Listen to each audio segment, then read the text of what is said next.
How to don't record silences with Audacity. Go to Edit Preferences.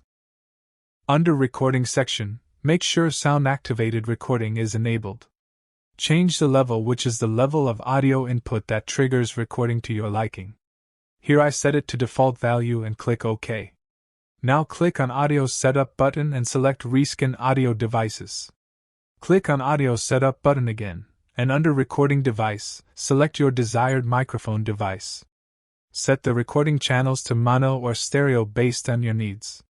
Now click on the Record button, and only when there are sounds, Audacity record the audio, and when there are silences, it doesn't record any silent parts. Once you are happy with the result, click on Stop button.